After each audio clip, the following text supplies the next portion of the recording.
Boa noite. Estamos iniciando mais uma edição do nosso Conversa Atrevida.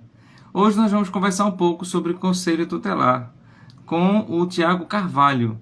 Falando um pouco sobre o Tiago Carvalho, ele é historiador, ele é militante social, ele é membro da coordenação do projeto da Gerateca Cultural Maria Bethânia de Carvalho e atual membro como conselheiro tutelar. Vamos avisá-lo que já estamos online. Enquanto isso, nós podemos assistir o podcast depois através do YouTube. Através do canal do YouTube, você também pode rever esse nosso bate-papo e enviar aos amigos. Você também pode assistir esse nosso bate-papo e ouvi-lo depois em podcast. Aguardando o Tiago. Opa! Boa noite, Espera só um pouquinho. Eu só tenho que tentar botar essa câmera para trás agora, que eu não sei onde é que eu toco certo. aqui. Vamos lá. Agora. Pronto. Tudo bem contigo? Valeu, desculpa a demora, tá? O atraso. Não, fique tranquilo. Boa Acontece. noite. Muito trânsito que a Tá dando gente para me vive, ouvir? compromissos. Sim, estou lhe ouvindo bem. Legal. Eu acabei de vir de um seminário de formação sobre inspeção em unidades de privação de liberdade, né? Sim, Seriam as FUNASES, as casas de acolhida, inclusive para averiguar, denunciar, relatar aquilo que acontece, que é denominado de tortura nesses espaços. E aí, estamos aqui para fazer esse debate agora sobre o Conselho Tutelar, a cidadania, o trabalho da gente na Gelateca. Eu acho que eu perdi a introdução do que você estava me perguntando ou falando, a Albanês. introdução geralmente eu faço é a apresentação do convidado e jogo algumas Tá. questões para as pessoas já irem se inteirando do assunto. Mas diga lá, como é que foi esse seu processo da caminhada até o Conselho Tutelar? O que lhe moveu? Então, eu queria então iniciar do processo inicial mesmo, que eu não sabia que era apresentação, pensei que a gente estava se conectando, né? Sim, Meu nome é Tiago, né? Eu acho que talvez falando sobre isso eu até responda essa tua primeira pergunta. Eu sou professor de história, sou formado em história, então lecionei em algumas escolas inclusive do bairro, e nessa caminhada na educação a gente observa a importância, através inclusive do contato com a cadeira de direitos humanos na sala de aula, a gente observa a importância de um instrumento como o Conselho Tutelar, como um instrumento de transformação também, assim como a educação, como a escola, mas acho que algumas instituições, alguns órgãos funcionam também tendo esse papel. Então aí, grupo de amigos, professores, pensaram na ideia da gente disputar, primeiro para ver nossa força política regional, porque para entrar no Conselho Tutelar você passa por uma eleição, mas também para tentar difundir um debate mais nessa área da educação, mais no outro campo, sobre a importância da defesa da política dos direitos da criança e adolescente. Então, a partir daí, um monte de gente, principalmente da área da educação, seja professor ou alunos, abraçou essa ideia e aí a gente disputou uma primeira eleição há 6 anos atrás, onde a gente não teve êxito. A eleição do Conselho Tutelar, eu acho que talvez seja uma coisa que afasta muita gente de disputar, porque a forma como ela se dá, ela é uma eleição muito violenta, né, onde tem, digamos que, aqueles gargalos que existem na nossa democracia, né? Uma democracia burguesa, onde muitas vezes existe aquela troca, aquela troca pelo voto, né?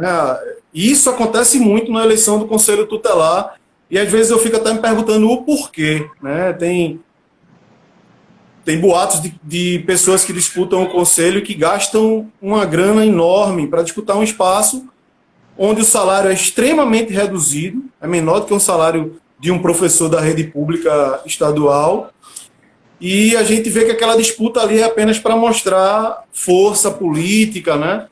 Tudo mais. Então, essa disputa em si, que aí, eu não sei se você parou para analisar, mas sempre tem algum vereador que apoia alguém, que dá aquela estrutura para alguém disputar. Então, isso talvez afaste muita gente desse espaço tão importante, sabe? Gente que eu falo é gente que está na luta no dia a dia, sabe? Gente que ocupa as instituições, gente que ocupa os órgãos e que fomenta, inclusive, a política de direitos e que muitas vezes não ocupam espaço como o Conselho Tutelar devido à imagem estereotipada que cria daquele espaço e acaba não querendo participar daquela disputa, principalmente por a disputa ser muito desleal. Mas eu acho que o fato de eu me eleger, eu consigo hoje dizer para as pessoas que é possível a gente ocupar esse espaço, sabe? E é importante, Albanês, ocupar esse espaço. Que massa as pessoas como você, com a sua bagagem, eu sei que você faz outras coisas, sabe? Mas, ou pessoas que circulam um pouco os espaços de luta por direito, ocupasse esse espaço, que para mim é uma espécie de ministério público voltado para criança e adolescente, que nos legitima a fazer muitas coisas que muitas organizações e entidades não têm essa legitimação oficial, sabe? Eu falo por lei, e que a gente acaba tendo. E como pode ocupar esse espaço, não recriminando pessoas, sabe? Porque eu acho que, pelo menos onde eu trabalho, as pessoas se dedicam muito, mas como pode ocupar esse espaço pessoas que estão cumprindo uma tarefa num processo de ser liderança comunitária de alguém, de algum vereador, e só ocupa aquele espaço para disputar e para dizer que tem força política naquele espaço, quando isso é um espaço que foi construído por nós, né?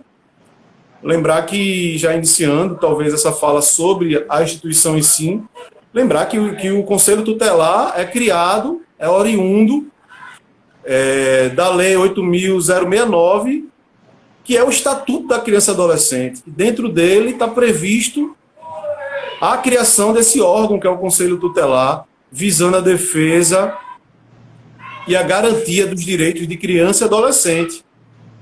Inclusive, uma coisa nova, né? A humanidade em si não tratava como sujeito de direito e não diferenciava o direito de gente adulta. Então, um avanço que a gente conquistou, a gente que eu digo é o nosso campo político, sabe? Porque tem uma diferença gritante dentro do órgão em si, do pensamento, do que se pensa daquele órgão, do que se pensa das pessoas que atendem e dos encaminhamentos a dar. Mas foi o nosso campo que construiu o Estatuto da Criança e Adolescente em 1990. Então é o nosso campo que hoje deveria ocupar esse espaço que ele mesmo construiu. É por aí. Para iniciar, eu acho que é essa ideia, sabe, que me motivou. E hoje é uma experimentação, né? Eu estou num processo de experimentação. Como eu lhe falei, não existe uma questão de salarial, que inclusive talvez seja uma luta importante de se fazer. Mas não é isso que me atrai. É porque o conselheiro tutelar na cidade do Recife hoje ganha menos do que um professor da rede estadual contratado. Então, para você ter ideia do déficit, né? Você é professor, deve ter noção do que eu estou falando. Se o salário do professor é defasado, imagina do conselheiro tutelar, que tem uma função que eu acho que é muito importante, sabe? Despachar diariamente com o juiz, inclusive colocando-se numa situação onde a qualquer momento ele pode ser penalizado por um deslize, um esquecimento. É importante essa cobrança, mas é importante que se valorize esse profissional. E para iniciar, eu acho que seria isso, Albanês. E lhe agradecer pelo convite, tá? Eu nem iniciei falando isso, porque eu sei que a gente estava se conectando inicialmente, mas lhe agradecer por esse convite de poder estar difundindo. E aí eu faço questão de difundir mesmo essa ideia. É uma ideia da disputa. Talvez aqui na minha região tenham outras pessoas do nosso campo político disputando comigo, e talvez, eu não sei nem se eu vou disputar, mas estou dando um exemplo, talvez eu não me eleja. Eu quero que muito mais pessoas do nosso campo político possam disputar as eleições do Conselho Tutelar, porque acho que a gente tem como fazer uma grande revolução se a gente consensuar a ocupação desse espaço dentro do nosso campo, sabe? E a gente conseguir ocupar esse espaço e trabalhar esse espaço com muita seriedade, né, envolvendo organizações, instituições, a gente consegue muitos êxitos. Acho que é por aí. Qual é o papel de fato do conselheiro tutelar? E depois eu ia perguntar o papel do conselheiro tutelar na sociedade, de fato, porque a gente vê o seguinte: as leis são criadas, a previsão de órgãos, mas quando isso ele vem para o mundo prático, não é bem assim que acontece. Então a lei é tudo muito belo, é um corpo jurídico que abrange várias áreas, e a gente sabe que quando chega na prática existe um entrave muito grande nesse processo. Mas qual é o papel de fato do conselho tutelar e do conselheiro tutelar? Então, o papel é de suma importância, caminha na ideia de garantir direitos que são negados à criança e adolescente, é muito nesse sentido. Porém, ele se expande dentro do Estatuto da Criança e Adolescente, mais precisamente no artigo 136, que lá ele destrincha quais são, de fato, as atribuições do conselheiro tutelar, que inclusive, participar da discussão da lei orçamentária, LDO, do Poder Municipal, inclusive indicando aonde encaminhar aquele recurso, aquele determinado recurso, ou os recursos municipais. Mas, dentro dessas atribuições, vão várias outras atribuições que vão de requisitar serviços na área de assistência social. Por exemplo, a gente visita uma casa, isso acontece muito. Dá um exemplo. A gente recebe uma denúncia de abandono de incapaz. Recentemente eu recebi aqui na comunidade da Carolina de Jesus. A gente chega nesse ambiente, a gente se depara, abandono de incapaz, porque a criança está numa situação de rua, ela passa meio que o dia na rua, né? A gente vai nesse ambiente, na moradia dessa criança, dialoga com a mãe, que nos atende, inclusive, com muito medo, chorando e com vergonha de apresentar o seu espaço de moradia para nós, e a gente verifica que naquele espaço falta...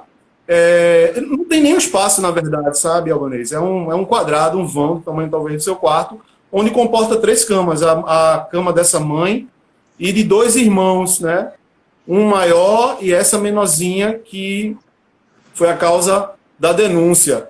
Então, a gente tem o poder de requisitar, a gente foi atrás de uma denúncia e a gente viu que era quase que impossível, inviável, aquela criança permanecer naquele espaço diariamente. Inclusive um espaço onde tem uma carência não só de material, mas de alimentação. Então, é o nosso dever, diante de uma situação como essa, encaminhar e solicitar o atendimento da assistência social. Tá? Isso é um exemplo. A gente observou ali, então a gente comunica ao Ministério Público, a promotoria da infância, de que naquele determinado endereço nós recebemos uma denúncia, mas lá a situação de exclusão é tão grave que, de fato, a denúncia provavelmente vai continuar, porque naquele ambiente não tem uma creche, né? Porque naquele ambiente não tem um lugar, um espaço onde essa criança possa ficar diariamente, muito menos uma praça. Então, é o nosso dever requisitar esse serviço.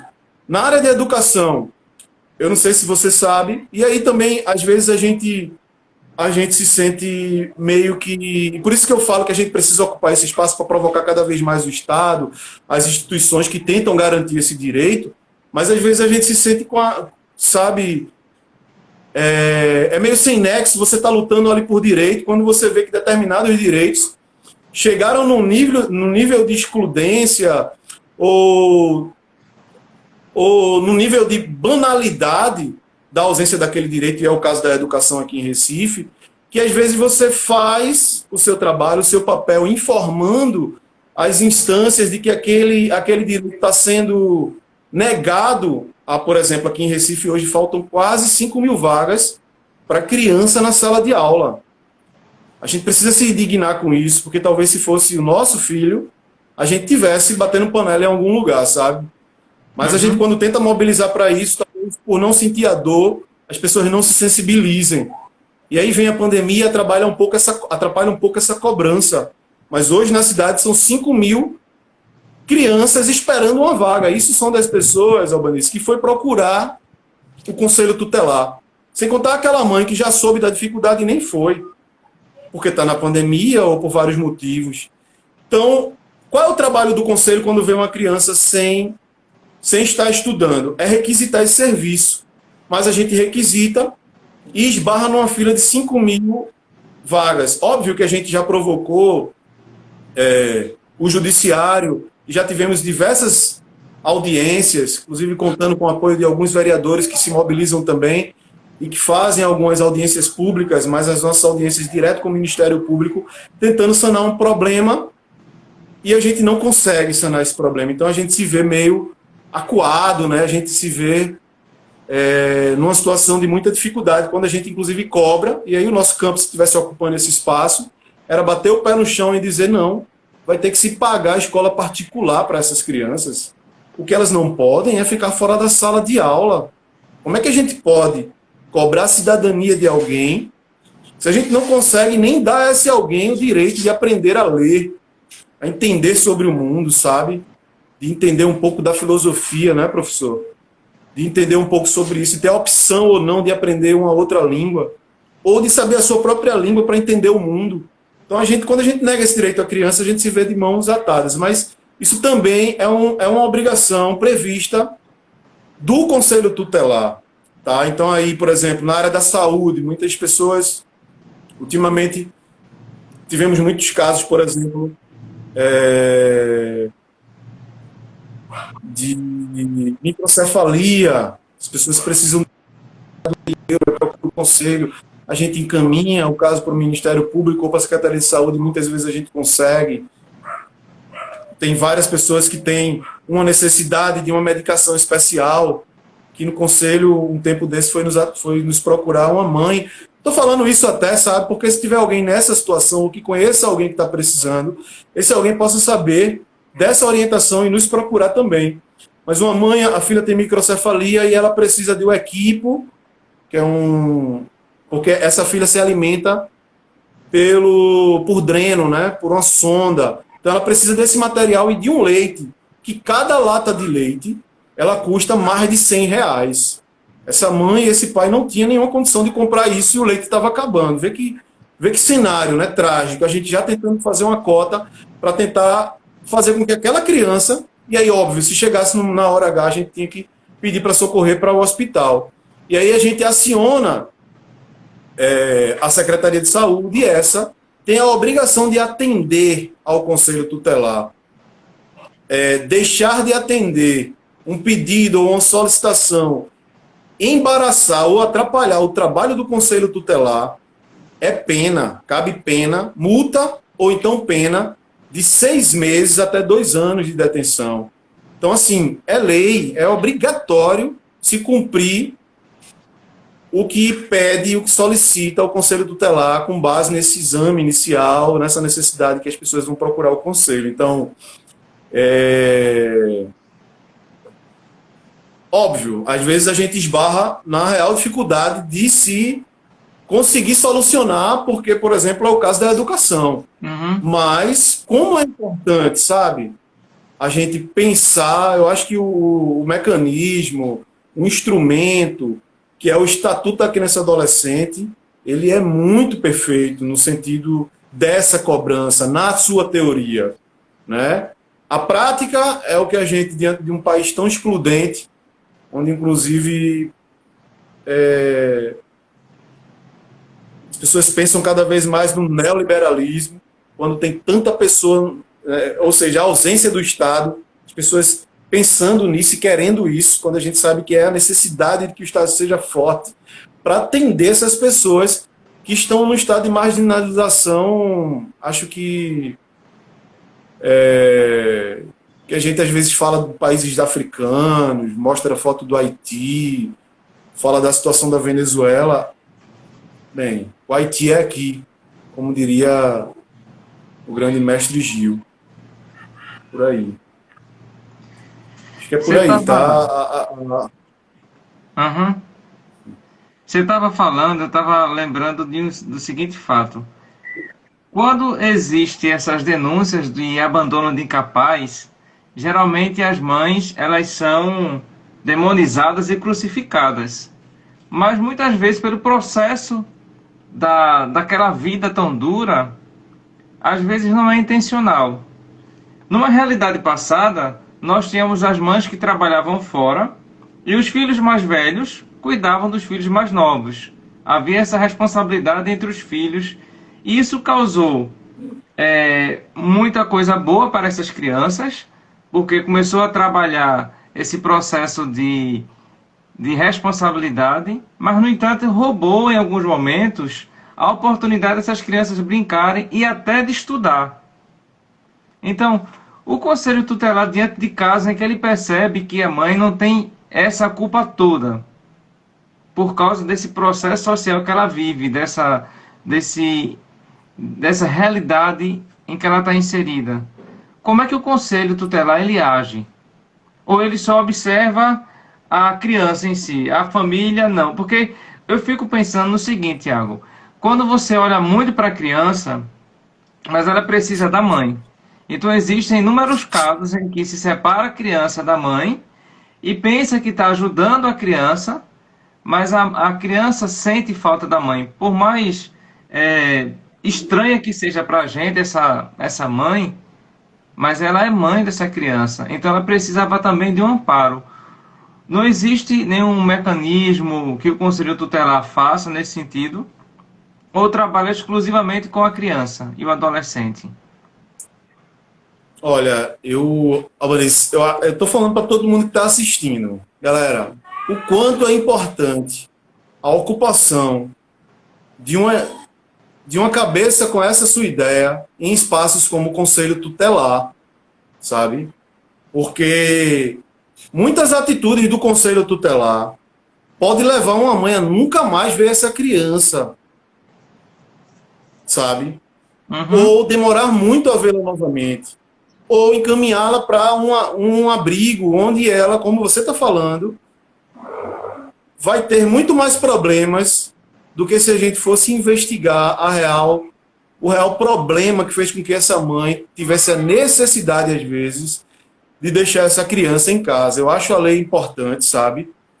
Acho a lei do abandono de incapaz e a forma como ela trata esse abandono de incapaz, que inclusive não é só para a criança, mas é para o idoso, é para o incapaz que tenha qualquer tipo de deficiência e que esteja na incapacidade de viver só. Mas, para o caso da criança, primeiro eu queria ressaltar uma coisa. Eu acabei de falar de 5.000 vagas ausentes na cidade do Recife. E a mãe que precisa trabalhar para alimentar essa criança e não conseguiu essa vaga, sabe? A gente precisa pensar nisso. Cadê a creche? Que já é um direito. Tive o prazer de participar da construção do Plano Municipal da Primeira Infância, onde prevê a construção de creche, mas tardiamente. A gente já tem uma necessidade de creche, que é uma política voltada para a família, mais direcionada para a mulher, que eu acho que é a que mais sofre com a questão do abandono de incapaz, que a gente, por ser direcionada à mulher, talvez tenha demorado tanto a se cumprir essa necessidade de criação de creche, já que o mundo é tão mecânico e as pessoas precisam trabalhar para se alimentar. Sim. Porque senão não se alimenta e nem alimenta o filho. Então, esse é um debate que precisa ser feito, mas ele não pode ser feito com... a gente viu, às vezes eu tento não falar sobre isso, sabe? Para não provocar o debate interno, porque eu trabalho com 5 conselheiros, que cada um tem uma mente diferente, sabe? Mas também, se o debate acontecer, os companheiros já sabem da minha posição sobre isso. Eu acho importantíssimo ocupar esse espaço, porque a partir do momento que você se defronta com uma situação dessa, você pode fazer uma análise mais real da coisa, mas isso vai depender da tua cabeça, o que está enraizado nela. Geralmente, Albanês, quando o pai chega para falar que a mãe, primeiro ele fica tentando, sabe? Há uma separação, geralmente a separação, muitas vezes elas têm problemas, tem essa dificuldade dos casais de se resolverem, e muitas vezes a denúncia do abandono vem ou do companheiro ou da companheira, sabe? Do pai ou da criança, ou da mãe da criança. Que muitas vezes a gente percebe, aí eu percebo isso, não sei se os outros companheiros que são conselheiros, tá aí o companheiro Clóvis, que acabou de entrar, que foi conselheiro daqui da nossa RPA, não sei se eles observam isso também, mas tenta tratar o conselho tutelar como se fosse um espaço de disputa, sabe? E aí começa uma série de denúncias, que você vê que é apenas para prejudicar a vida daquela mulher que decidiu caminhar só, talvez porque sofria uma certa violência já daquele homem. Então, tenta se pegar um momento onde ela saiu, de repente, para fazer alguma coisa, deixou o de 12 tomando conta do de 7, o que a gente sabe que não pode. E aí, o pai vai desesperado no conselho tutelar, na verdade, o desespero dele não é com as crianças, mas é na tentativa de punir aquela mãe. Pelo menos é o que eu constato em alguns casos, tá? Mas cada caso é um caso. Eu estou dando um exemplo. Uhum. E aí o pai, geralmente ele chega no conselho tutelar, e é interessante isso, viu? Esse debate que eu quero fazer, e que eu gosto de fazer também, é o debate sobre a criminalização das drogas. Quando se chega no conselho tutelar para se falar que a mãe deixou a criança em casa, ou para tentar incriminar a mãe, a expressão que se usa é que ela é uma noiada. Talvez a mãe fume o seu cigarro de maconha para se tranquilizar à noite, como alguém toma um Gardenal ou um Artânio, sabe? Talvez ela consuma alguma coisa ou beba sua cervejinha no final de semana. Talvez ela nem use drogas ilícitas, como a que eu citei agora, sabe? Mas mesmo assim, o pai, para desmoralizá-la e já criar uma narrativa. Essa palavra narrativa tem sido muito usada pela extrema-direita hoje. A gente está meio que se recusando a usar porque os caras se apropriaram de uma palavra nossa. Uhum. Mas eles tentam criar uma narrativa para dizer que aquela mãe é uma noiada, sabe? É o termo que eles usam para uma usuária de droga, para tentar dizer que ela não tem capacidade. É como se a pessoa que fume qualquer coisa não tivesse a capacidade de cuidar de uma criança. E aí se junta isso ao abandono. Isso é um prato cheio para o conselheiro tutelar, que talvez não tenha uma visão mais apurada, inclusive, sobre as drogas, porque eu vou falar do preconceito em si. Tá até aí o meu amigo advogado, o companheiro Clóvis Aquino, que está acompanhando, que foi conselheiro, que trabalhou conosco e lida com situações como essas. Mas esse juízo de valor que é feito anteriormente, dependendo da pessoa que acolhe, inclusive, quantas e quantas vezes a gente vê nossos pares, quero dizer de onde, se do meu conselheiro ou de outros, mas chamando o próprio usuário do sistema de noiada. Meu termo que um conselheiro, funcionário público, que está ali, inclusive na prerrogativa de cumprir uma missão como um promotor de direito da criança e adolescente, chamar uma usuária, sabe? Quando existe uma outra discussão sobre as drogas, e que tem muitas pessoas que se utilizam de filho, que dirigem uma empresa, e que toma como ser um padre, pode ser um pastor, e que, né, cumpre a legislatura, talvez foi eleito a alguma coisa, enfim, uma amplitude enorme de profissionais de todas as áreas, para as pessoas resumirem a isso. E se tira a criança, tá? Quantidade de casos que a gente se depara de que a mãe coloca essas questões, isso acontece. Então, aí, falando de abandono incapaz, a gente tem esse caso, que é um caso que se tira a criança e você vê que é uma implicância paterna daquele pai que não aceitou a separação. E aí a gente tem um outro caso que deu muita repercussão, que inclusive eu falo sobre ele porque esse caso chegou para nós, no Conselho Tutelar, no dia do ocorrido, que é o caso do menino Miguel. Todos Sim. nós aqui temos ciência do que aconteceu. Naquele dia, 2 de junho, eu estava no Conselho Tutelar quando chegou a notificação vinda do Hospital da Restauração, dizendo que tinha dado entrada uma criança, para você ver como é o trabalho do conselheiro, né? A gente olha o e-mail, na hora, se para com aquilo, imprime, nossa, caiu uma criança do 9º andar daquele prédio, as Torres Gêmeas. Estava até conversando com um conselheiro de outra região lá no dia, quando pega esse papel, e depois é que eu venho ver o horror que foi aquela situação, né? E que se deu com uma mulher que, inclusive, está aí, pagou uma fiança, teve vários privilégios para ter para participar das audiências, teve horário mudado, a delegacia abriu de 5 da manhã para acolher a Sari Corte Real, e foi um abandono de incapaz, que o que é que ela está julgando agora, na última audiência que teve, ela disse que que a culpa foi da criança, porque a criança era muito danada, era muito trabalhosa, né? Era hiperativa, e por isso aconteceu aquele crime, né, do abandono incapaz. O abandono incapaz, tem uma mãe, está em casa, deixou a criança 2 anos só, 7 anos só, aconteceu alguma coisa, essa criança veio a falecer, esse crime passa a ser doloso, passa a ser julgado de uma outra forma, e era a forma que deveria ser julgada a Sari Corte Real. Então a gente vê que há uma divisão aí nessa questão entre ricos e pobres, Sim. que a gente está acostumado a discutir, inclusive, como é o nosso judiciário. Então, é mais ou menos por aí, sabe? Eu venho reiterar a necessidade da participação do campo progressista nesse espaço de discussão, tá? Hoje eu estava numa reunião sobre inspeção em espaço de privação de liberdade. E aí, por exemplo, teriam as FUNASES, né? Os locais onde adolescentes estão privados de liberdade, que inclusive muitos deles sofrem torturas, né? Torturas de vários aspectos. O que é que eu poderia dizer como tortura? Se alimentar muito mal, por exemplo, receber 2 alimentações diárias, dormir sem colchão, dormir no chão, né? Um jovem que está sob responsabilidade do Estado.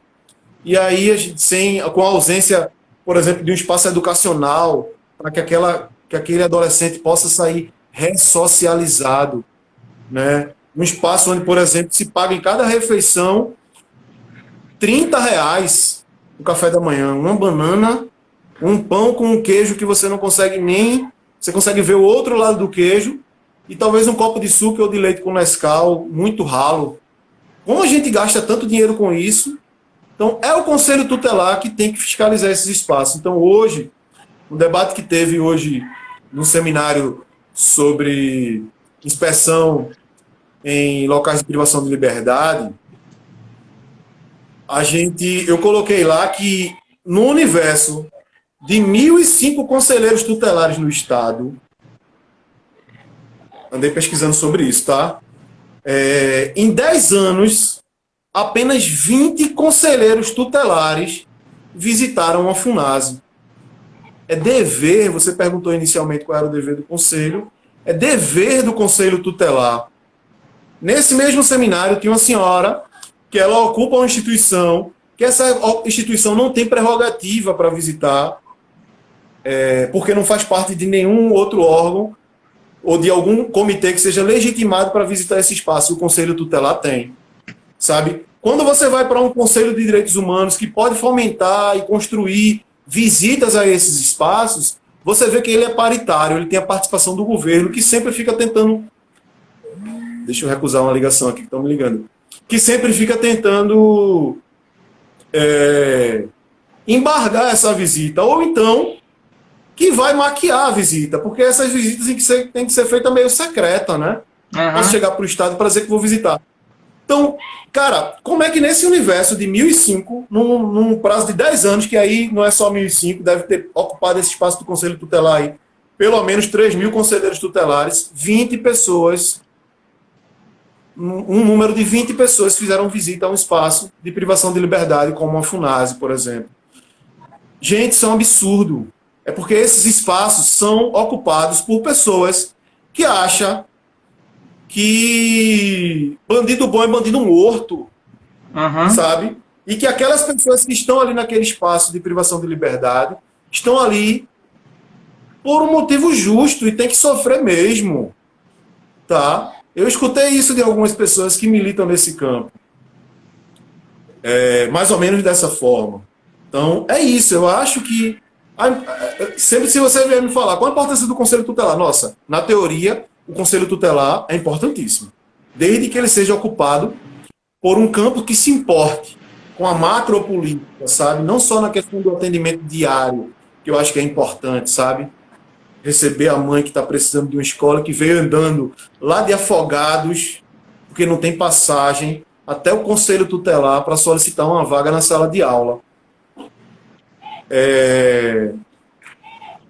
Mas é muito importante cuidar da macropolítica também, intervir com o nosso posicionamento político.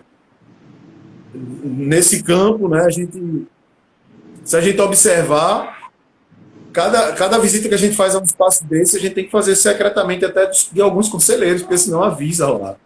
Em algumas inspeções que eu fui, nas casas, na FUNASE, por exemplo, numa delas eu cheguei um pouco depois e os conselheiros estavam no outro prédio. No prédio que eu estava havendo uma reforma relâmpago.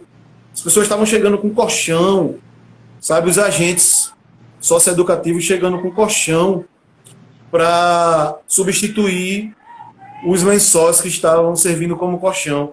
Os caras tinham colchão e estavam tentando maquiar. Aí que eu denunciei a diretora, disse, como é que vocês têm coragem de chegar a colchão uma hora dessa tentando maquiar? E aí, enfim, ela ainda tentou dizer, não, tenho certeza que não foi por isso. Deve ser algum outro colchão. Quando a gente chegou nos alojamentos, que são celas, mas eram para ser alojamentos, os próprios reclusos colocavam para nós, né? Ó, acabou de chegar o colchão, faz mais de 20 dias que eu estou dormindo aqui. Ou seja, se a gente vai avisando, se alguém dedura a gente, essa maquiagem vai vir, e quando a gente chegar lá vai ter um banquete para nos receber. Que é inclusive assim que eles fazem. Mais ou menos por aí, meu amigo. Eu não sei se eu consegui responder um pouco da importância do Conselho na questão do abandono incapaz, mas resumindo, eu acho que é muito importante a lei que protege este incapaz, porém ela é muito perigosa a partir da avaliação daquela pessoa que vai julgar se aquela mãe merece ou não ter aquela criança de volta. E isso vai muito do corporativismo, das ideias de pensamento, das pessoas que rodeiam aquele agente da ação. Óbvio que uma decisão como essa é colegiada, tá? Pelo menos Sim. Na teoria. Um conselheiro ele não pode tomar uma decisão sozinho. Mas, por exemplo, esse colegiado ele pode ser todo extremamente conservador. A gente está vivendo um Brasil, a gente precisa falar sobre isso, sabe? Eu tenho medo de falar muito sobre isso, porque às vezes eu tenho medo de criar uma celeuma interna. Mas é o Brasil que a gente vive. É o Brasil da extrema-direita no poder. E os pares da extrema-direita estão ocupando os espaços de poder. É óbvio, né? Inclusive, além de desmanchar alguns órgãos que são importantes para a manutenção desses espaços, como, por exemplo, o Conselho Nacional, que é o CONANDA, da criança e adolescente, ele disputou também esses espaços e nós pecamos em não preparar mais pessoas para disputar esses espaços. Eu estava falando sobre isso para dizer o seguinte, só para resumir, sobre a história da visita. Eu tenho a prerrogativa de ir e ainda posso ir de surpresa nessa unidade prisional. Resolver com meus pares e fazer uma visita. Já aquele Conselho de Direitos Humanos, ele vai ter que decidir isso num conselho que é paritário, que tem a participação efetiva, inclusive de secretários de segurança pública, que talvez embargue essa visita, ou que talvez dificulte essa visita, sabe? Tem vários casos aí de pessoas serem seguidas, por exemplo, da galera ter que criar um fake news, dizer que vai visitar uma unidade e visitar outra, para que para que as pessoas não tentem maquiar aquela unidade que foi anunciada para ser feita a visita. Mas isso só é possível quando tem nesses espaços de fiscalização, organização ou pessoas que são compromissadas com a vida, em combater a tortura de fato, né, em combater os excessos. Quando a gente não tem, e aí por vários motivos não se tem, né, você está lá encangado numa relação com o governo, você acaba sendo muito corporativista, ao invés de defender aquilo que as pessoas te elegeram para fazer. Um exemplo disso são os vereadores, né? Não precisa ir muito longe, sabe? Que aprova leis que prejudicam a vida do cidadão, mas em contrapartida dá a cesta básica, dá o telhado, e é assim que ele se elege. Mas quando a gente vai para o campo que interessa, que é para que ele foi eleito, ele está ali trabalhando contra a população, fechando com os empresários das empresas de ônibus. Assim mesmo, é no Conselho Tutelar. Uma grande maioria tem relações, isso que eu acho importantíssimo. Nosso campo, campo independente, campo que construiu a política da criança e adolescente a ocupar esses espaços. Por aí, meu amigo. É um processo de construção bastante árduo, porque é algo que já vem como estrutura. Essa dita tradição, na verdade, é uma tradição que vai destruindo o que chega de novo. É muito difícil para determinadas partes da sociedade entenderem que esse tipo de atitude destrói tudo o que é humano.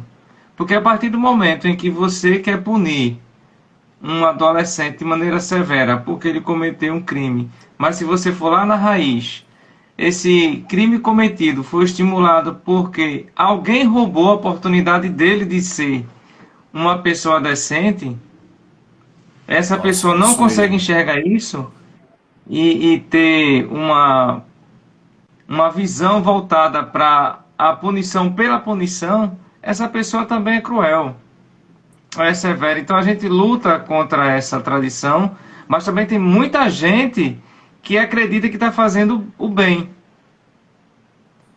Não existe como, né? Não existe você ter uma atitude má e dizer que essa atitude má ela vai promover algum bem. Não tem como. Você pode fazer com que sirva de exemplo, mas ela não vai trazer um benefício para a sociedade de maneira absoluta. A gente vê essa crise ético-moral na sociedade, principalmente por causa desse processo político. Muita gente se vende, como você falou, está em determinados postos de trabalho, cargos públicos ou privados que deveriam lutar em favor do crescimento social, e a gente vê justamente o contrário. Ela prefere ter um ganho momentâneo ali, porque ela acha que esse ganho de 10 anos, 20 anos, é um ganho eterno. A gente ainda não aprendeu. Chegou agora a pandemia, que fez praticamente 2 anos, e muita gente continua tendo os mesmos hábitos, as mesmas formas de querer ganhar da sociedade e esquecer dos excluídos.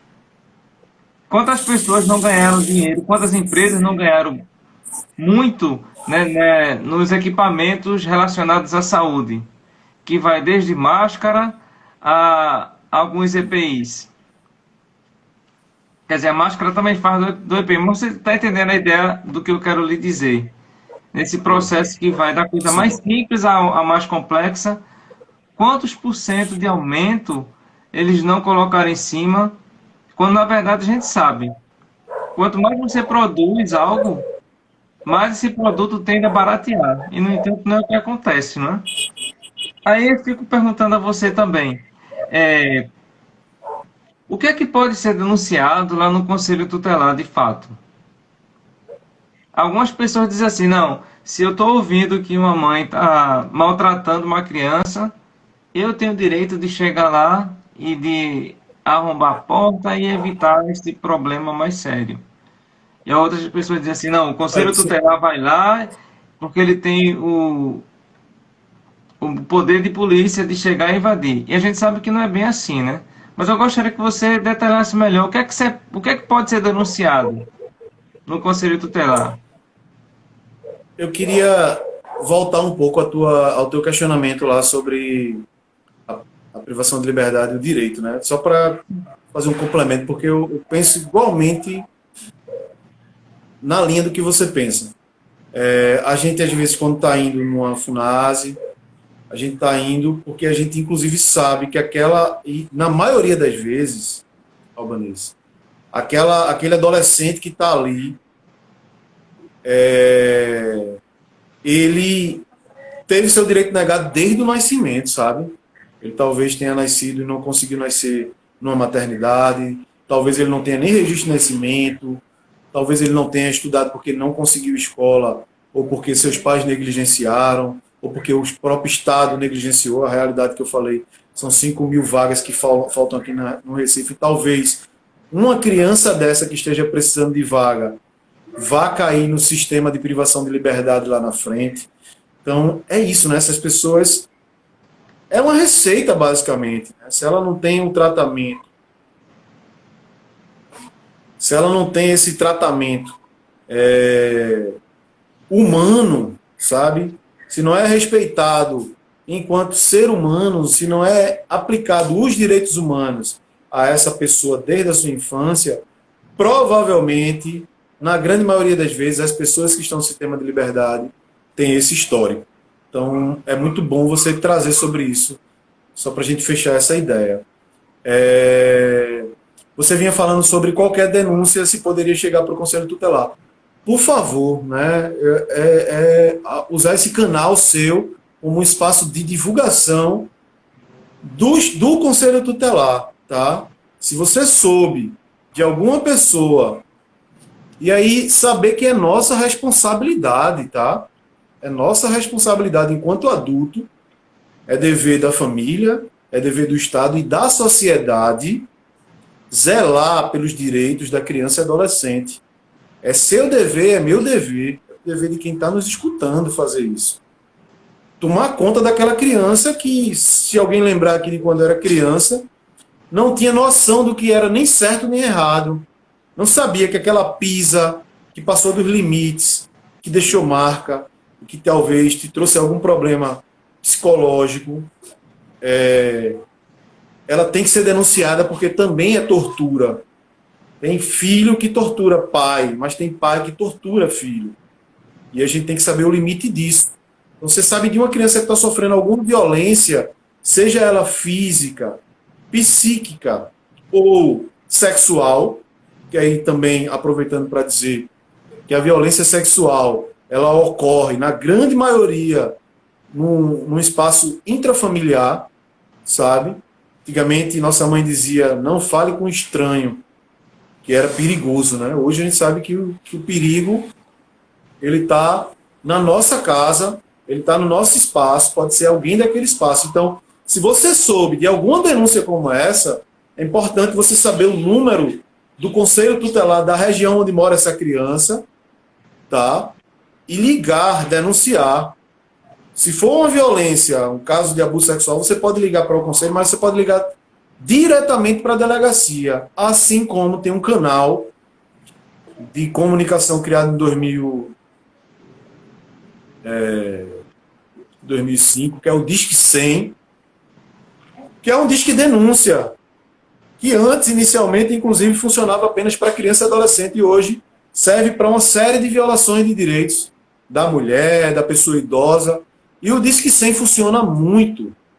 Essa semana ligou uma senhora que trabalha na Secretaria Nacional de Direitos Humanos para saber de um Disque 100 que não tinha sido respondido pelo Conselho. A gente recebe todo dia, o Dr. Clóvis está aí de prova, a gente recebe todo dia várias denúncias do Disque 100. O Conselho Tutelar trabalha muito, Albanice. Imagina 16 bairros, você ter apenas um Conselho Tutelar com 5 pessoas. Independente se aquele conselheiro ele é conservador extremista ou não, ele vai ter que trabalhar muito para dar conta dessa demanda. A gente precisa responder ao Ministério Público diariamente, dependendo da denúncia. Aí o que é que acontece com essa denúncia? O conselho tutelar, ele não está apto a invadir casa de ninguém, nem fazer visita, tá? Óbvio que, às vezes, a gente faz coisas que acabam não estando na nossa alçada, porque também a gente é humano, sabe? É como se você recebesse uma ligação de que alguém está prestes a morrer do seu lado e você pode salvar aquela vida. Então, a gente acaba usando essa prerrogativa de conselho para fazer determinadas coisas que nem está dentro da nossa obrigação. Você, dependendo da violência, ou se for um abandono de incapaz, por exemplo, você pode ligar para o 190, e a polícia, ela é o órgão responsável em fazer em cumprir essa ocorrência, sabe? Em seguir nessa ocorrência, em autuar essa pessoa. Se for um abandono incapaz, em pegar essa criança, geralmente o que é que a polícia faz? Leva ao conselho tutelar e a gente toma as medidas protetivas. Se não encontrar alguém de uma família extensa, a gente, de fato, tem que encaminhar essa criança, porque a gente não pode dormir com essa criança no conselho, para um abrigo, para que ela fique no abrigo até que a gente tem 24 horas para achar a mãe, para que o juiz não homologue aquela entrada daquela criança ali, porque depois que ele homologa, para tirar aquela criança de lá, só com a assinatura dele, coisa que às vezes demora. Mas é só para ilustrar para você um exemplo. Então, é isso. Qualquer denúncia é nossa obrigação. A gente pode pegar o nosso celular, a qualquer momento aí, ligar. Disque 100. Olha, rua tal, tem uma criança que a mãe proíbe ela de sair em qualquer lugar, ela chora o dia inteiro. Né? Às vezes a gente chega na casa, leva o convite de comparecimento, chega no conselho, a mãe nos diz que a criança tem o espectro autista e por isso que ela grita. Né? Então, o que é que a gente faz? Enquanto conselho tutelar, vê, a mãe tinha uma criança numa determinada situação, a gente tem conhecimento disso, a gente pega, a gente vê que essa criança está em casa sem nenhum tratamento, a gente encaminha ela para um urologista, para uma clínica onde tenha psicólogo, psiquiatra que possa acompanhar essa criança e tentar desenvolver a socialização dessa criança para que ela esteja mais apta a conviver nesse nosso espaço, né? Dentre várias coisas, requisitar escola, se o grau dela permitir, ou requisitar uma clínica de acompanhamento para essa criança. Então, é basicamente isso o trabalho do conselho, tá? Agora, às vezes, se é detectada uma violência, e a violência, por exemplo, é uma violência sexual, a gente de imediato comunica a DPCA, cobra a DPCA uma intervenção, que se tire aquela criança daquele local onde ela pode ser violada novamente, se encaminhe para algum lugar, ou que se cumpra o afastamento daquele pai, daquele local, ou daquela pessoa que abusou. Falo pai porque tem muitos casos que chega para nós que é o pai. Então é isso. É basicamente isso. E aí já aproveito para, de fato, divulgar. Disque 100. Se for daqui da nossa região, da RPA 5, que vai de Afogados até o Totó, é 3355-3238, é o número do Conselho Tutelar. A sua ligação vai ser mantida em total sigilo, se assim você desejar. Tem muita gente que vai lá e faz a denúncia e pede para botar o nome na denúncia. A gente pode...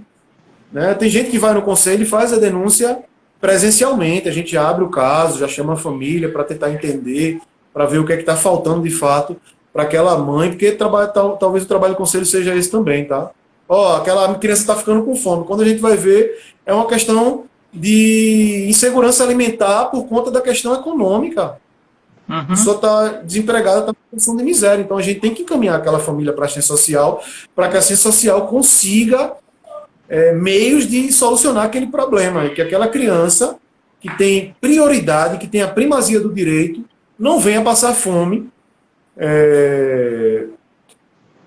pela ausência do Estado. Né? É um trabalho bastante árduo, né? Mas ele deve ter os seus frutos. Tem muitas histórias de sucesso também.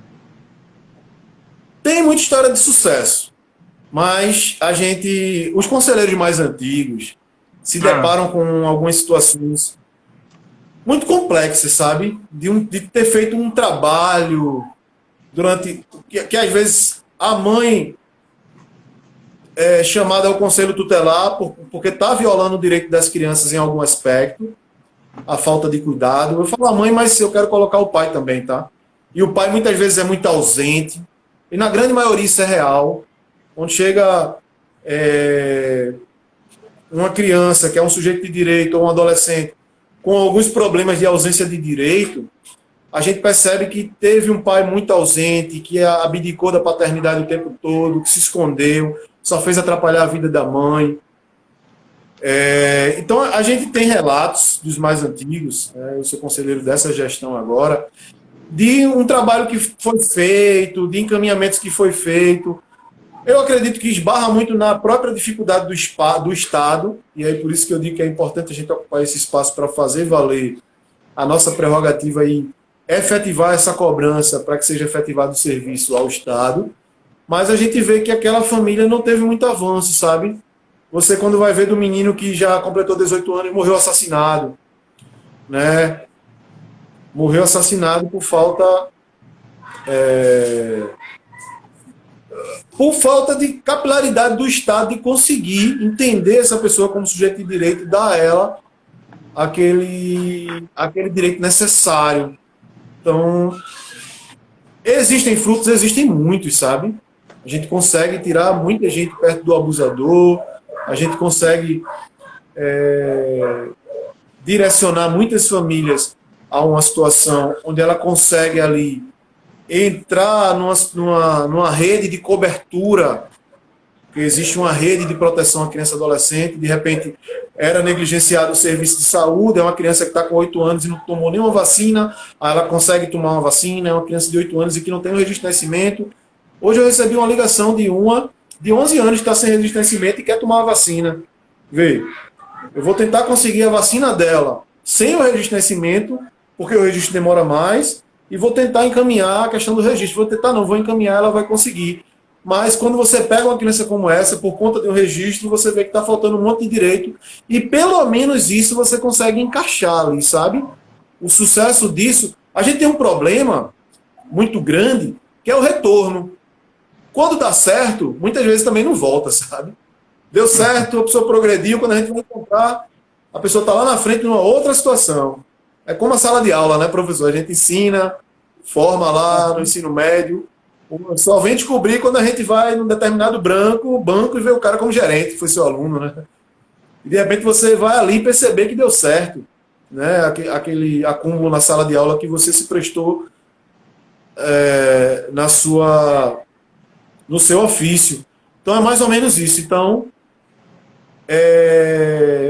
eu volto a dizer, importantíssimo, funciona como um Ministério Público voltado para criança e adolescente, que garante direito negado, e são muitos. Você estava falando de privação de liberdade, lá tem direito negado. Direito negado quando essa criança não tem uma praça próxima à casa dela. Está aí o plano decenal, que eu participei da construção dele. Tive muito prazer de representar o Conselho da Infância, da Primeira Infância, que prevê criação de espaços. Então, a partir desse momento, a gente pode cobrar a criação desses espaços, de espaços onde, de escolas, por exemplo. O Conselho Tutelar pode ser um grande motor de cobrança para que a gente consiga cumprir a legislação e colocar toda a criança, porque a educação é um direito universal, né? Antigamente, era para poucos, né? Eu lembro na época de vovó, a vovó não teve esse privilégio de estudar, veio estudar depois de idosa. Hoje é obrigação do pai matricular a criança. É a sua obrigação. E se ele não fizer isso, ele pode ser punido na forma da lei. Vê. Aí hoje quem é que viola esse direito? Hoje é o próprio Estado. O que acontece com esse prefeito que não conseguiu? Não é o próprio Estado que garante o direito que a gente cobra uma mãe. Como é que eu posso cobrar uma mãe? Então hoje a gente não tem nem como cobrar uma mãe. Quando chega no conselho, a gente diz, cadê o cartão de vacina? Tá aqui. É uma coisa que a gente cobra, sabe? Chegou lá, a primeira coisa que a gente olha é o cartão de vacina. Isso é um debate também para os negacionistas, tá? Que negam algo tão importante que é a vacina, que faz com que a gente consiga voltar um pouco à vida normal. Então chega no conselho, a gente cobra a vacina e cobra se a criança está matriculada. Tem 6 anos? Está matriculada? Não, porque não está. Se disser que é por outro motivo, a gente tenta ali advertir, porque tem um documento no Conselho Tutelar chamado advertência. Então a gente dá aquela advertência àquela mãe. E aí, se ela voltar, se ela não conseguir, ou se ela não matricular porque não quis essa criança, a gente é obrigado a comunicar a promotoria da infância, promotoria da educação do Ministério Público, para que seja mais duro nessa cobrança a essa família. Não só a mãe, mas ao pai, tá? Eu queria me desculpar até de sempre citar aqui a mãe, como se ela fosse a única... Acaba sendo um costume e é errôneo falar isso. Os genitores, eles são responsáveis. Mas eu estava lembrando também de uma coisa para a gente, daqui a pouco, ir para falar um pouco sobre a Gelateca, que eu sei que é um processo, que é um projeto social muito bonito, interessante, do seguinte, quando a gente fala em cuidado com a tortura e punições, muita gente acredita que não se quer punir esse adolescente por um erro. O que a gente tem que observar é que a punição tem que haver, mas ela tem que ter justiça e é uma medida exata nessa punição. Então, não é você agir com extremado rigor como muita gente quer. A punição tem que haver sim, porque houve um erro, mas precisa ter a medida para que isso não seja extrapolado.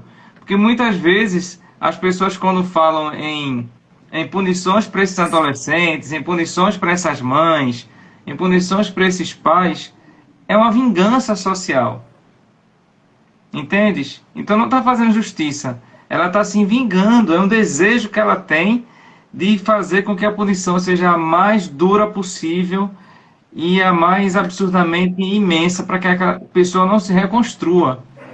Mas quando estamos falando que o Estado deve guiar o cidadão de volta ao bom caminho, essa punição precisa ter um objetivo e não ser a finalidade em si mesma. Eu creio que esse é um dos trabalhos que vocês devem ter muito, em uma discussão bastante acirrada entre vocês. As pessoas dizem muito, Mas eu quero lhe lembrar, né? Os direitos humanos estão impedindo que aconteça uma punição. Mas eu creio que os direitos humanos, eles não podem nem deixar um erro sem punição adequada e também não ser uma punição próximo da tortura, porque não adianta. Se existe um crime de tortura que alguém cometeu e você, como Estado, vai promover a tortura, você não é melhor do que o sujeito. E você deveria sê-lo, porque é necessário que a sua atitude enquanto Estado seja de realmente recondução, reeducação. É uma coisa que eu observo que é muito difícil as pessoas colocarem na prática. Mas você estava querendo dizer algo, diga lá, meu querido. É justamente isso, cara. Eu acho que é por isso que eu volto a dizer. É por isso que a gente precisa ocupar esse espaço, né? As pessoas têm um posicionamento muito arcaico, sem base nos dados, sabe? Essa sua fala anterior sobre a ausência de direitos em cima daquele indivíduo que hoje está privado de liberdade porque cometeu alguma infração, ela precisa chegar na cabeça de quem está ali enquanto defensor dos direitos da criança e adolescente, sabe? Ele foi eleito para aquilo e ele não cumpre. Ele não cumpre porque ele não tem essa visão, velho. Faltou o básico da aula de sociologia. Né? Faltou ler o Cidadão de Papel, por exemplo. Faltou uma base ali naquela formação, que eu acho que é hoje um papel do Estado de formar, e acaba não ocupando espaço. Eu dei, para quem chegou agora, né? Eu dei um exemplo aqui de que em 10 anos, no Estado existem 1.005 conselheiros, só 20 conselheiros fizeram visitas nas FUNASES em 10 anos. Isso está mais ou menos 3.000 conselheiros. Só 20 conselheiros fizeram visitas. A concepção sobre a FUNASE, ela deve estar equivocada sobre as pessoas que estão ali. E aí é justamente isso que você está falando. Eu acho que eu não tenho muito o que acrescentar, mas quem é que a gente quer que saia dali daquele espaço? É a mesma pessoa que teve o seu direito negado durante tanto tempo? Ou é necessário que a gente faça ser aplicada a lei e que saia dali daquele espaço um adolescente agora formado, por exemplo, sabe? Com um curso profissionalizante. Coisa que talvez tenha sido negado a ele durante a vida inteira. A gente tem uma casa de reclusão aqui, feminina, é a única casa do estado. Ela fica aqui na Madalena. E a situação lá é muito precária, na real. A verdade é essa. Para você ter ideia, existe só um banheiro na casa para 30 pessoas, mais de 30 reclusos, onde 5 horas da tarde se fecham, depois do lanche, que o lanche, inclusive, é a última refeição, se fecham os quartos, que era para ser quarto, mas são celas, onde dentro deles tem um número enorme para além do que comporta, onde as camas são no chão e onde existe só um banheiro e que elas não podem ir depois desse horário de fechada os quartos, que são as celas, que era para ser quarto. Que é o que diz a legislação, a gente tem que seguir a legislação. Por isso a importância do Conselho Tutelar. Deixa eu ver aqui, não está seguindo a legislação, não? Então vamos notificar essa direção aqui ao Ministério Público. Ah, está defendendo bandido? Não, eu estou defendendo um ser humano que talvez possa até tá cumprindo a medida de forma justa, sabe, por ter sido punido de forma justa, mas que tem que cumprir de forma justa também naquele espaço e não ser tratado dessa forma. Então, se a gente tivesse esse espaço ocupado por pessoas que queiram de fato observar isso e fazer essa leitura que você está fazendo, a gente talvez tivesse hoje, nesse espaço que a gente visitou no CASEM, no CASE feminino, aqui, por exemplo, professores que pudessem dar aula lá, sabe? Porque aquelas adolescentes, elas às vezes, quando são levadas para a escola, porque elas nem querem ir pelo constrangimento, elas são levadas algemadas. Você imagina você estar num espaço de privação de liberdade e ser levada para uma escola algemada. Vê que constrangimento. Como é que você consegue estudar dessa forma? É um bullying, né? Real, é um bullying em pessoa. Então a gente tem que criar alternativas para a formação para essas pessoas. E isso a gente vai ver resultados, sabe? Primeiro que são 30 que estão numa casa que não tem acesso ao banheiro, que não tem, muitas vezes... E aí elas têm que, depois que fecha... Aí você pode me perguntar, Tiago, e onde é que elas fazem a necessidade depois que fecha o portão? Depois que fecha a grade na sua cela, que era para ser uma sala, um alojamento? No potinho de sorvete da Que Bom. É lá que elas fazem a necessidade. Elas só comem 2 vezes ao dia. São essas denúncias que o Conselho Tutelar está legitimado pela lei a fazer. Ela não pode sair dali odiando mais o Estado.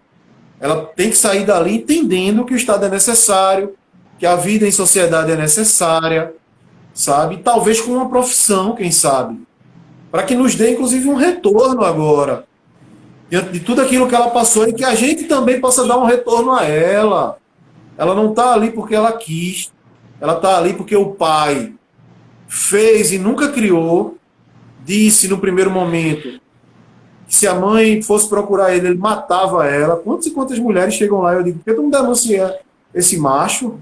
Procura a defensoria, está aqui o telefone, procura esse defensor, está aqui o nome dele. E ela disse, Deus me livre, se eu fizer isso, ele me mata. Se eu botar ele na justiça, porque acha que ir atrás de um direito é botar o cara na justiça quando é apenas regulamentar uma pensão que é necessária. E nem isso o camarada cumpre. E aí depois está naquele espaço de reclusão de liberdade e vem talvez esse próprio macho, que talvez tenha vários filhos por aí, nunca registrou nenhum, dizer que aquilo ali é um bandido e que tem que sofrer mesmo. Mas essa concepção vai demorar para ser tirada, professor. Por isso que é importante pessoas como você ocupar a sala de aula, debater direitos humanos e sua importância, a importância da Declaração Constituinte de 1948, toda essa caminhada que foi feita, desde inclusive da criação do Código de Menores, ainda na época da ditadura militar, e da substituição do Código de Menores pelo Estatuto da Criança e Adolescente, a Lei 8.069, no ano de 1990. Isso foi fundamental. E talvez, eu diria que a gente saiu da juventude agora, a gente está num processo. E aí a gente se depara com o governo Bolsonaro, né? Onde a gente recua aí há alguns anos, sabe? Na mudança da concepção da sociedade, vem um cara que diz. Vem um bandido e diz que bandido bom é bandido morto. Mas a gente tende depois, a gente vai superar isso, né, com os métodos Paulo Freireano. Eu vi que você fez uma live sobre Paulo Freire. A gente Sim. vai buscar a dialética, vai superar isso e vamos vencer essa parada, sabe? Que é uma parada do que eu falei no início dessa live, de debate e de disputa de narrativas. E a nossa narrativa, ela é uma narrativa muito real, sabe? Muito palpável. Ela não é fake news. Ela é com base na vida das pessoas. Eu acho que ela vai vencer. A gente vai demorar um pouco, mas a gente vai mudar essa concepção. E aí, por isso que eu estou provocando. A ocupação do espaço como conselho tutelar, não se assustem com a eleição. Se a gente conseguir organizar o nosso campo político, eu talvez nem dispute o conselho tutelar. E se tiver uma galera massa disputando, eu faço questão de colaborar no sentido da gente poder ocupar esse espaço e cada vez mais tenham pessoas com um pensamento progressista para que a gente consiga otimizar a utilização desse espaço, que é o Conselho Tutelar. Acho que é por aí, meu amigo. Sim, sim. E nesse processo da cidadania, eu sei que você tem as gelatecas. Você coordena o projeto da Gelateca Cultural Maria Bethânia de Carvalho. Como foi que iniciou esse processo? Eu acho que até essa pergunta responderia a primeira, né? Porque a ideia de disputar o conselho, ela se dá até com essa aproximação, com essa questão da leitura, da difusão da leitura, e de tentar estimular a leitura, né? Primeiro, não corrigir, mas tentar negritar aqui, que eu não sou coordenador, mas eu faço parte, junto com alguns outros membros, desse projeto. Tem várias pessoas, poderia citar aqui Pablo, Júnior, Jonatas, Tati, Kelps, Fabinho, várias pessoas, eu esqueci de um monte de gente aí, que de alguma forma dialoga com a construção desse projeto lá do início. Quando a gente percebe que o Brasil estava dando uma guinada à extrema-direita, esse processo se dá lá atrás, desde o golpe, a gente percebe que era necessário ocupar espaço, mas a gente também percebe que há uma deficiência muito grande de entendimento das pessoas, porque as pessoas não têm acesso à leitura, e nem estimulam a leitura. O Brasil é um país de não leitores. 70% da população do Brasil que lê livros religiosos, incluindo a Bíblia. Nada contra a religião, mas acredito que isso não consegue, e já fazendo um paralelo a Marx, e não dizendo que Marx também era contra a religião, mas na ideia, e aí o professor vai me corrigir, né, o professor de filosofia, na ideia da máxima de Marx, que também talvez seja muito mal utilizada muitas vezes, porque Marx não era contra a religião, ele sabia da necessidade da religião e das pessoas serem religiosas. Isso não tem nada a ver dele ser ateu ou não, mas ele sabia da importância daquilo, e era um grande sociólogo, um grande filósofo, e por isso ele sabia da importância daquilo, de ocupar aquele espaço, mas ele, de fato, percebia o quanto aquilo enebriava as pessoas, né? Então, as pessoas só lerem a Bíblia e com base na Bíblia, a gente precisava difundir a leitura de fato. E com base nisso, a gente começa a pensar em estratégias. E aí a gente cria a Gelateca Cultural, que tem o nome de Maria Bethânia de Carvalho, que era uma professora de uma escola aqui do bairro, Acabou, foi? Ou tá acabando? Subiu alguma O quê? coisa aqui. Não, não foi. Que era uma professora do bairro. E o projeto se dá da seguinte maneira, e é simples, né? Mas acaba mexendo meio que com as pessoas e estimula a leitura. A gente arrecada livros, a gente fez essa conversa inicial com o Grêmio Estudantil da escola próxima, onde fica a Gelateca, que é o Grêmio Estudantil Gregório Bezerra, né? Tem esse nome do nosso grande Gregório, que foi torturado na ditadura militar, que era um grande ser humano, né? Essa escola é uma escola que a gente tem uma admiração muito grande, é uma galera que tem um QI, quando entra naquela escola, o QI se eleva, eu acho muito, muito massa, é uma escola que tem uma tendência revolucionária, e aí a gente se aproxima mais desse Grêmio e começa a discutir a criação desse projeto, com alguns amigos locais, pessoas que são do artesanato, pessoas que compõem bandas, né? E começa a ideia de criar um espaço que seja numa geladeira, a gente pensou num armário, e dentro dessa geladeira colocar livros. É um espaço que talvez muita gente já tenha visto em vários outros locais, mas que aqui se dá da seguinte forma. Todo mês, pelo menos essa é a teoria, a pandemia veio e atrapalhou um pouco desse trabalho que a gente tentava fazer, existe uma atividade cultural em torno dessa geladeira, onde nessa atividade ela junta arte, com bandas, né, cultura, poesia, tem contação de história para criança, sorteio de livros, sorteio de brindes. Aí também tem uma feira de artesanato com artesãos locais, né? É bom citar também que, por exemplo, as bandas, tem muitas bandas no bairro que passam a vida ensaiando e não tem onde tocar, mano. É uma banda de pop rock, não topa tocar, que tem música autoral e que tem um espaço da Gelateca. E a Gelateca, e essa atividade cultural em contrapartida, serve para estimular a leitura, porque ela funciona em torno de uma geladeira aberta, cheia de livros, onde nesse dia as pessoas vão para repor esses livros, né? A gente carimba os livros com o carimbo da Gelateca, coloca lá, pedindo para que as pessoas devolvam, e a gente acaba com essa atividade estimulando essa leitura.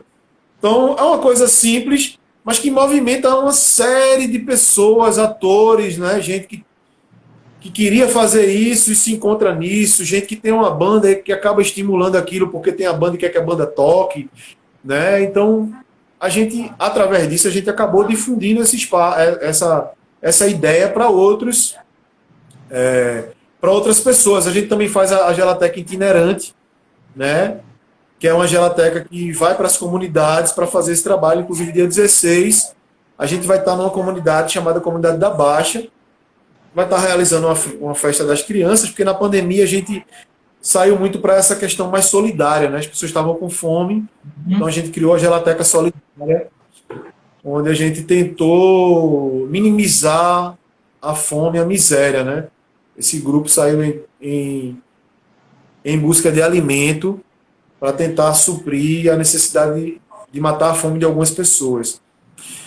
Então, é isso, tá? Inclusive anunciar que para essa atividade que vai ter no dia 16, a gente está arrecadando roupa, brinquedo de criança, mas pode ser brinquedo de adulto, roupa de adulto também, qualquer doação a nível de alimentação, estamos precisando de um pula-pula, sei lá, de algodão doce. Se você conhece algum carrinho de algodão doce queira bancar esse carrinho, você vai fazer uma galera muito feliz e vai conseguir com que a gente faça esse estímulo da leitura e também que a gente vá para essas comunidades difundir a proteção à criança e adolescente, o trabalho do Conselho Tutelar, sabe? Difundir, por exemplo, a importância de aplicar a Lei Maria da Penha, porque na comunidade acontece muita violência contra a mulher. É um momento onde a gente aproveita para estar levando a ideia da política pública para aquelas pessoas que estão tão exclusas da sua cidadania, sabe? Estão tão excluídas que muitas vezes nem se depara que são sujeitos de direito. Faltou Sim. tudo a vida toda que nem se depara que, porra, eu sou de fato um sujeito que tenho necessidade de direito, velho. E eu não estou conseguindo isso. Então, é por aí, tá? Então, chamar as pessoas para para difundir essas atividades em outros locais, porque dá resultado. Eu acho que, inclusive, é um espaço onde a gente consegue fazer intervenções sobre várias políticas e a importância da participação política, e não só estimular a leitura. Isso a gente acaba juntando um grupo que pensa igual, né, ou que pensa parecido e que contribui com o seu pensamento, acaba interferindo politicamente, regionalmente. Vale a pena ir nesse caminho aí, tá? Aí, só para terminar, sobre essa questão da Gelateca, é para anunciar que a gente consensuou com os outros pares no Conselho Tutelar de levar a Gelateca para dentro do Conselho Tutelar. Inclusive, é um espaço onde a gente, quando chega, a gente se depara com um espaço que parece uma delegacia. Inclusive, é pintado com as mesmas cores.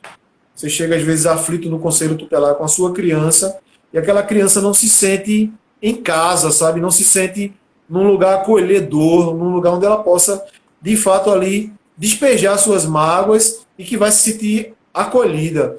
Então, pensando nisso, a gente está criando um espaço voltado para essa característica lúdica infantil, e lá dentro também vai ter uma gelateca. Esse espaço vai se chamar o Espaço Menino Miguel, em homenagem ao Menino Miguel, e a gelateca também vai ser Gelateca Menino Miguel. Inclusive já está desenhada, já tem a foto dele na frente, grafitada.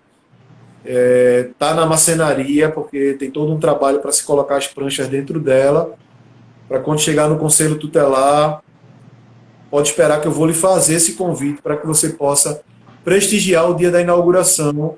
Inclusive, a gente vai tentar fazer uma inauguração para meio que difundir, inclusive, o espaço do Conselho Tutelar como um espaço de garantia de direito da criança e adolescente. É isso, meu querido. Obrigado pelo convite. Eu que agradeço, fechar essa questão da Gelateca, existe algum número que se possa ligar para contribuir com livros, outras coisas? Porque você falou dessa necessidade. Existe, assim, eu posso, a gente precisa, a gente tem uma reunião na segunda-feira para tentar definir algumas coisas, né? Sim.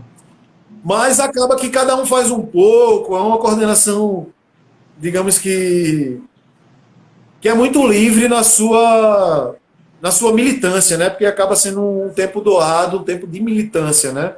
Um tempo como também provedor de direitos humanos, porque a educação é um dos artigos da Declaração de Direitos Humanos, então a gente está ali enquanto provedor, enquanto agente de direitos humanos, mas acaba que a gente não tem, assim, não teria agora para arrecadar, por exemplo, alimento, ou quando é para arrecadar alguma coisa, a gente sai colocando, listando o número de pessoas. Eu posso, assim que acabar essa live, te mandar no teu WhatsApp isso, tá? E se você, inclusive, puder publicar na sua página, eu lhe agradeço. No final, a gente tem nome de, eu acho que 8 pessoas que se dispuseram a colocar o nome ali para estar também fazendo essa arrecadação, não só dos livros, que o foco, de fato, é os livros, mas dos outros materiais para que a gente possa realizar essas atividades itinerantes, tá?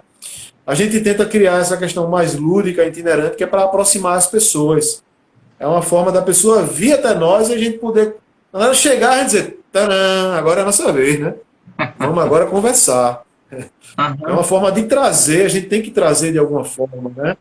Eu não posso estar aqui dialogando nessa live, cheio de jargões, cheio de nome técnico, e querendo que Dona Maria, lá da comunidade, que está precisando de uma orientação sobre escola, sobre assistência social, sobre saúde, sobre violência contra a mulher, sobre abandono incapaz, que ela entenda o que a gente está falando aqui, ou que ela pare para assistir isso. Eu tenho que ir até ela e criar meios para que ela chegue até nós. Então, tá? E aí eu vou deixar o número, mas tem o meu contato aqui no meu Instagram, e tem esses 8 números aí. Tá o Pablo aqui presente, que tem o número dele, tá o Jonatas, que eu sei que tá assistindo essa live, se acuse aí, Jonatas. que está com o número dele presente, tá Fabinho assistindo também, que está com o número dele presente nessa lista, tá? Eu vou te mandar. Certo. Na descrição da live, eu vou deixar esses números e indicação de que as pessoas podem contribuir através desses contatos. Meu querido, a gente está Essa nossa live ela vai ficar salva? Vai sim. Eu sempre salvo. Que legal. Eu vou usar como referência. Eu agradeço muitíssimo a sua disponibilidade. Sei que o seu dia foi intenso hoje, mas encontrou um tempinho para conversar com a gente. É muito bom a gente abrir esse leque para muitas pessoas que às vezes têm uma visão romanceada do Conselho Tutelar. Então muita gente acredita que o Conselho Tutelar é um espaço mágico onde vocês têm uma varinha de condão na mão e os desejos vão acontecendo ali de forma bem tranquila, sem nenhuma disputa de que forma seja, né? E a realidade é bem outra. Então agradeço muitíssimo esse seu tempo, essa sua disponibilidade, e eu sempre peço para os convidados, quando se sentem à vontade, deixar uma mensagem para coroar esse nosso primeiro momento.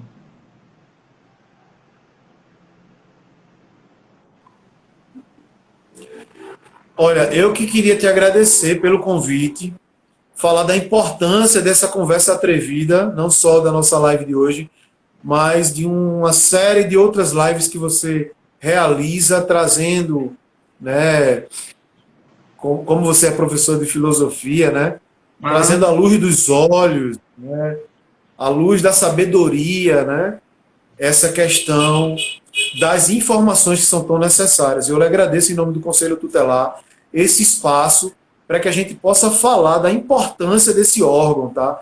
Que é o Conselho Tutelar, um órgão autônomo, não é um órgão da prefeitura, você não trabalha, você pode até ser remunerado, mesmo que seja mal remunerado pela prefeitura, mas você é remunerado por ela, mas você tem autonomia, você é escolhido pela sociedade para representar ela. É como aquela ideia do xerife, que acontece nos Estados Unidos, que elege o seu xerife, eleger o conselheiro tutelar para servir a comunidade no que diz respeito a garantir o direito da criança e adolescente.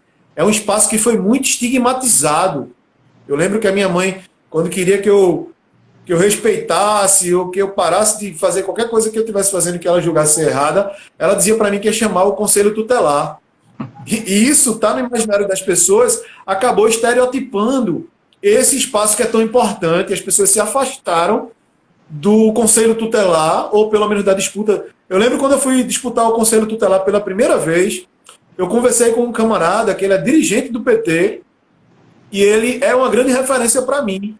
É um senhor hoje. E ele falou para mim: rapaz, não te mete com isso não. Isso é barra pesada. A galera que disputa isso.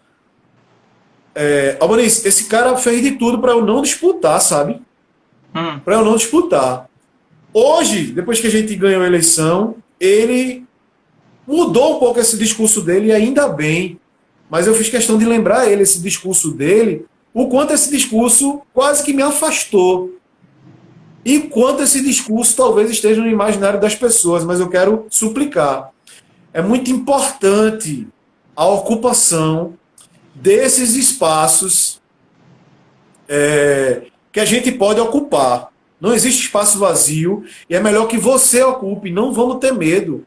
É um espaço que está aí, é legítimo a gente ocupar porque fomos nós, foram os nossos ancestrais que lutavam em frente de batalhas como as nossas, né, defensores de fato de direitos humanos, defensores da civilização humana, defensor do direito da criança e adolescente, mesmo antes de ser conselheiros, que criaram o Estatuto da Criança e Adolescente e criaram o espaço do Conselho Tutelar. Então somos nós que temos que ocupar esse espaço para transformar de fato a vida da criança e adolescente. Imagina uma cidade que possa ser criada para criança e adolescente. Uma cidade que é criada para criança e adolescente viver, ela é uma cidade que qualquer um vai poder viver bem. É óbvio. E a gente vai ter, inclusive, um futuro muito melhor, dando prioridade a esses meninos que hoje não têm direito garantido. Então, é isso que eu suplico e é isso que eu te agradeço, sabe? Esse espaço aqui, de eu poder vir aqui e falar isso. Eu quero disputar, já que é uma eleição, se eu for disputar a eleição, com 10 pessoas como nós. Eu poderia dizer aqui, não, disputa não, que é ruim, para eu disputar sozinho, mas não, eu quero disputar esse espaço com várias pessoas e perderei essa eleição feliz, desde que ocupem esse lugar pessoas que de fato defendem, como eu defendo, os direitos humanos e que acredita na transformação das pessoas e que sabe que as pessoas que têm, por exemplo, chega no Conselho Tutelar ameaçada de morte, ela está ameaçada de morte porque ela se meteu com isso, porque ela teve direito negado durante toda a sua existência. Por fim, eu venho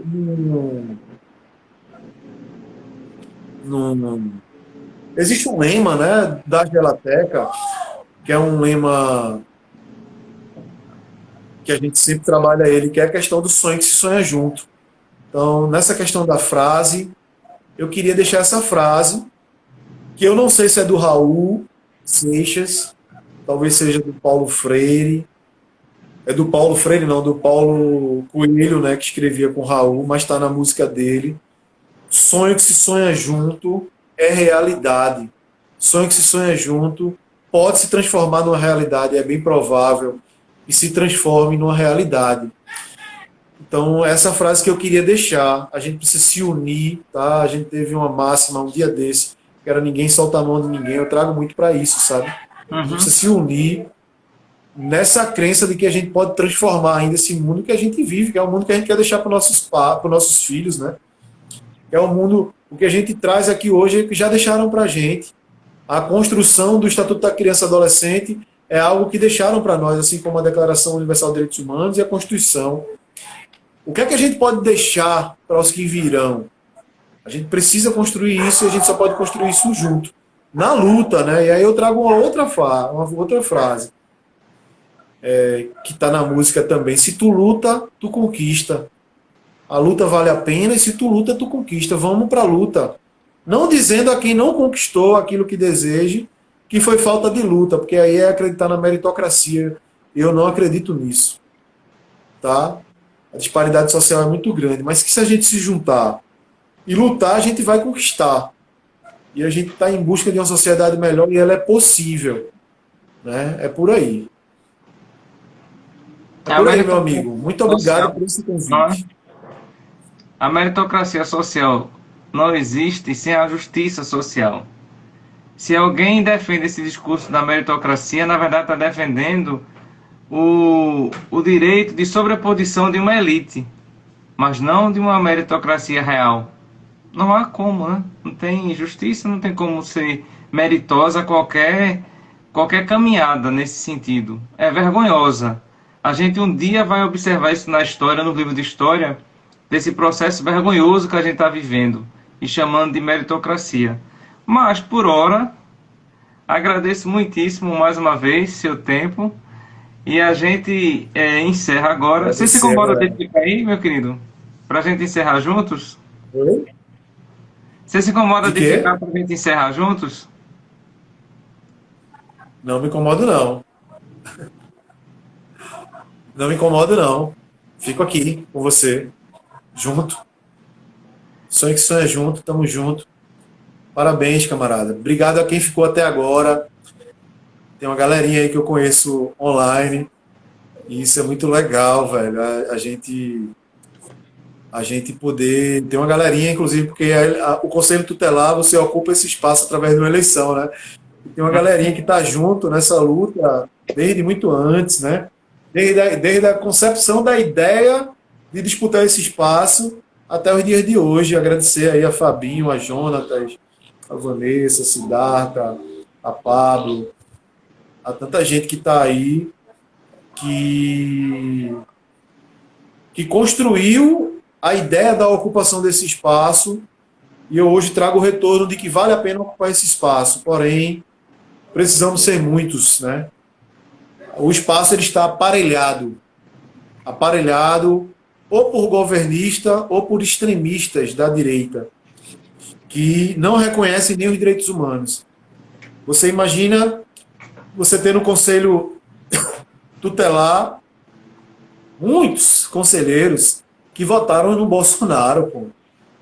Votaram num candidato que disse que era necessário jogar o Estatuto da Criança e Adolescente na latrina.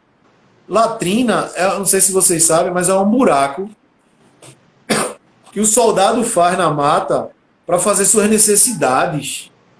Olha só, onde o cara disse que era para a gente jogar um instrumento, resultado da luta de tantas e tantas pessoas, porque o Estatuto da Criança e Adolescente não foi criado em 1990, ele é resultado de um acúmulo de várias organizações, movimentos sociais, de uma participação muito densa de movimento cultural, né?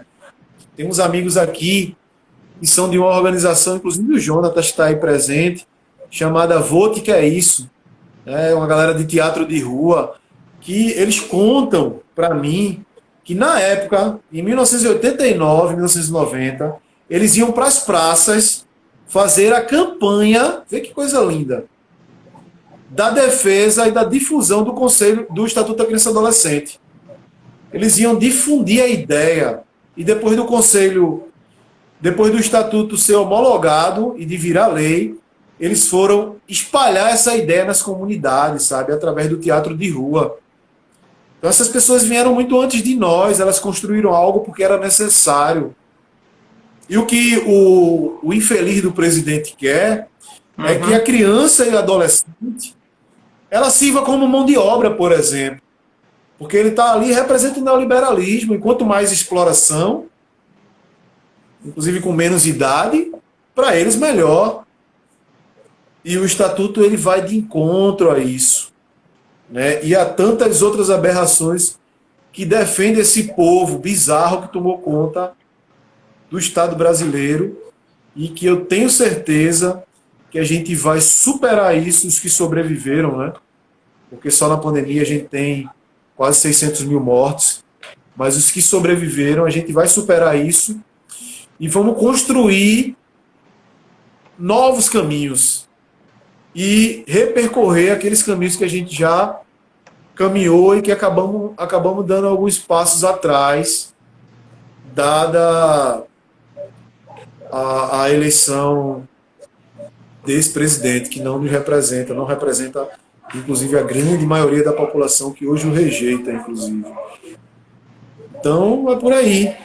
Acho que o caminho é esse. Eu acho que debate como esse, você falou que aqui nessa live entraram pelo menos umas 50 pessoas pela quantidade de gente que eu vi entrando e saindo, né?